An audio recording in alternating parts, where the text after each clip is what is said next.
শুরুতেই ফুটবলের খবর। নেপালে বাংলাদেশ ফুটবলারদের বন্দি দশা আরও দীর্ঘায়িত হলো। বাতিল হয়েছে দেশে ফেরার ফ্লাইট। কবে ফিরতে পারবে দল তাও অনিশ্চিত। সরকার পতনের পর বন্ধ করে দেওয়া হয়েছে বিমানবন্দর। হোটেলে আন্দোলনকারীদের প্রবেশের চেষ্টা আর পাশের আগুনের কারণে নিরাপত্তা শঙ্কায় জামাল তপুরা। কোক পারফিউম ডিওডোরেন্ট স্টিক এর ওডর ফাইটিং ফর্মুলা দুর্গন্ধ দূর করে দেয় লং লাস্টিং ফ্রেশনেস 24 ঘন্টা পর্যন্ত। বিজয় পতাকা উঠছে নেপালে, জেনজি বিক্ষোভে আরও একটি দেশে সরকার পতন। আর এই আন্দোলন পরবর্তী পরিস্থিতির শিকার বাংলাদেশ ফুটবল দল, বন্দী কাঠমান্ডুর হোটেল ক্রাউন ইম্পেরিয়ালে। অথচ পরিকল্পনা অনুযায়ী মঙ্গলবার কাঠমান্ডুর সময় দুপুর ৩টায় ঢাকা ফেরার ফ্লাইট ছিল বাংলাদেশ দলের।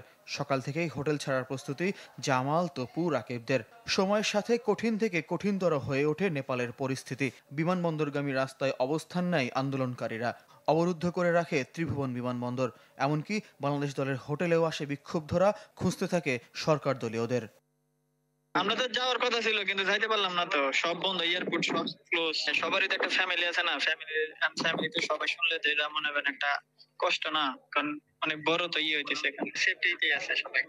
আলহামদুলিল্লাহ সেভ আছে, কিন্তু এখানকার কিছু আপনার লোকাল পাবলিক আসলে হোটেলের সামনে মনে করছিল যে এখানে আপনারা যে নেপালি যারা নেতা আছে ওরা মনে করছিল ওরা এনে আসছে।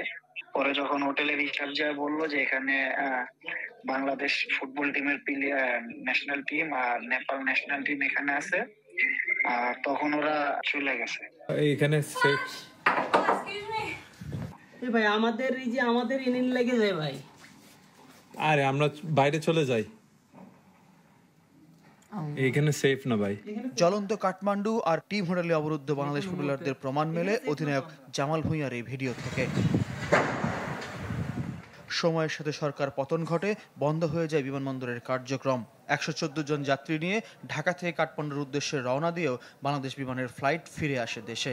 হোটেল লবিতে দীর্ঘক্ষণ অপেক্ষা করার পর নতুন করে রুম বুক করে আবার হোটেলে উঠতে বাধ্য হয় বাংলাদেশ দল। আমরা এখানে বসে থেকে এর কোনো নিউজ নাই, কোনো কিছু বন্ধ, আর হলো মেন হলো এয়ারপোর্ট অবরুদ্ধ, কোনো ফ্লাইট ওখানে ওঠানামা করবে না বলছে, চেক ইন করে আবার আছে। বিশেষ ব্যবস্থায় ফুটবলারদের দেশে ফিরিয়ে আনার চেষ্টাও ব্যর্থ হয় এদিন। অন্তর্বর্তী সরকার থেকেও খোঁজ রাখা হচ্ছে, নেপালে অবস্থানরত বাংলাদেশিদের নিরাপদে থাকার আহ্বান জানানো হয়েছে। ফয়জুল ইসলাম, চ্যানেল 24।